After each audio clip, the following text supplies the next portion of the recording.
Hello বন্ধুরা, let's কুকে নতুন একটা রেসিপিতে আপনাদের সকলকে স্বাগত জানাই। আশা করছি আপনারা সকলে ভালো আছেন। এই মিষ্টিগুলো শুধু দেখতেই সুন্দর নয়, অনেক বেশি মজার। আর এই বেবি সুইটগুলো দিয়ে যদি আপনারা কোনো ডেজার্ট ডেকোরেশন করেন, সেটার সৌন্দর্য কিন্তু আরও বেড়ে যায়। একটা ডো দিয়ে কিন্তু আপনারা 3 থেকে 4 রকমের বেবি সুইট মিষ্টি তৈরি করে নিতে পারবেন। তাহলে চলুন বন্ধুরা, আর দেরি না করে আজকের এই রেসিপিটি বানানো শুরু করা যাক। আজ আমাদের রেসিপি বেবি সুইট মিষ্টি। বেবি সুইট মিষ্টি বানানোর জন্য প্রথমেই আমি নিচ্ছি 1 কাপ গুঁড়ো দুধ। 1 কাপ গুঁড়ো দুধের জন্য নিচ্ছি 1 টেবিল চামচ ময়দা, সঙ্গে দিচ্ছি 1 টেবিল চামচ কাঁচা সুজি, 1/4 টিস্পুন দিচ্ছি বেকিং পাউডার। এখানে কিন্তু আমি বেকিং সোডা দিচ্ছি না, বেকিং সোডা দিলে হবে না, বেকিং পাউডারই ব্যবহার করতে হবে। এরপর এই শুকনো উপকরণগুলোকে হাতের সাহায্যে খুব ভালো করে মিশিয়ে নিতে হবে। খুব ভালো করে মেশানো হয়ে যাবার পর এর মধ্যে দিচ্ছি 1 টেবিল চামচ পরিমাণ ঘি। আবারও এই সব কিছুকে খুব ভালো করে মিশিয়ে নিতে হবে। এই মিশিয়ে নেবার কাজটা খুব ভালো করে দিতে হবে। যত ভালো করে মেশানো হবে মিষ্টিগুলো তত ভালো হবে। সব কিছু খুব ভালো করে মেশানো হয়ে গেছে। এবার এর মধ্যে নর্মাল টেম্পারেচারে রাখা লিকুইড দুধ দিয়ে অল্প অল্প করে একটা ডো এর মতো করে নিতে হবে।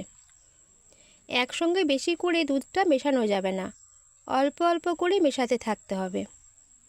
এই ডোটাকে কিন্তু শক্ত করে তৈরি করা যাবে না, স্টিকি নরম ডো তৈরি করতে হবে। এখন এই ডোটাকে সেট করার জন্য 10 মিনিটের মতো ঢাকনা দিয়ে ঢেকে রেস্টে রেখে দিতে হবে।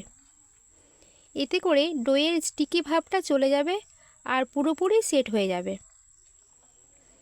10 মিনিট পর আপনারা দেখতেই পাচ্ছেন ডোটা কি সুন্দর সেট হয়ে গেছে। এখন আর এর মধ্যে কোনো স্টিকি ভাব নেই। এবার আমি মিষ্টিগুলো তৈরি করব। আর সবগুলো মিষ্টি যেন একই সাইজের হয়, সেই জন্য আমি একটা চামচের সাহায্যে ডোটা নিয়ে নিচ্ছি। আপনারা বেবি সুইটগুলো যে সাইজে রাখতে চান এগুলো কিন্তু তার থেকেও ছোট করে তৈরি করতে হবে। ভাজার পর আর চিনির শিরায় দেওয়ার পর কিন্তু এগুলো অনেকটাই ফুলে যাবে। মিষ্টিগুলো বানানোর জন্য মিষ্টির গায়ে যেন কোনো ক্র্যাক না থাকে সেটা অবশ্যই নজর রাখবেন। আমি সবগুলো মিষ্টি এরকম ছোট ছোট করে তৈরি করে নিয়েছি। এবার মিষ্টিগুলোকে ভেজে নিতে হবে। সেজন্য একটা প্যানে পরিমাণ মতো তেল নিয়ে নিয়েছি। তেলটা হালকা গরম হয়ে এলে এর মধ্যে মিষ্টিগুলো দিয়ে দিচ্ছি। গ্যাসের ফ্লেমটাকে এই সময় লোতে করে মিষ্টিগুলোর কালারটা একটু চেঞ্জ হয়ে আসা পর্যন্ত একটু ভেজে নেব। যেহেতু আমি এখানে 3 কালারের বেবি সুইট তৈরি করব, তাই প্রথমে সাদা রঙের জন্য হালকা করে ভেজে তুলে নিচ্ছি। এরপর আর একটু লালচে কালারের জন্য ভেজে নেব। সবশেষে কালো রঙের জন্য আরও একটু কালচে করে ভেজে নেব।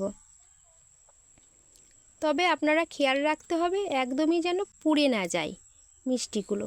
এরপর এগুলোকে তেল ঝরিয়ে তুলে নেব। এরপর মিষ্টিগুলোকে ঠান্ডা হওয়ার জন্য রেখে দিতে হবে। মিষ্টিগুলোকে রসে ভেজানোর জন্য চিনির সিরাপ তৈরি করতে হবে। সেজন্য একটা পাত্রে নিয়েছি 1 কাপ চিনি, আর 1 কাপ চিনির জন্য নিয়ে নিতে হবে 1.5 কাপ জল। এই মিষ্টি পারফেক্টভাবে তৈরি করতে চাইলে এভাবে একটু মেপে নেবেন, এতে করে চিনির শিরাটা ঠিকঠাক তৈরি হবে। জলের সঙ্গে চিনিটাকে খুব ভালো করে মিশিয়ে নিতে হবে। এরপর চিনির রসটা ফুটে উঠলে তৈরি হয়ে যাবে চিনির শিরা। চিনির শিরাটা কিছুটা ঠান্ডা হলে এর মধ্যে ভেজে রাখা বেবি সুইটগুলো দিয়ে দিচ্ছি। প্রথমে লাল আর কালোগুলো দিয়ে দিচ্ছি। এবার ঢাকনা দিয়ে ঢেকে 5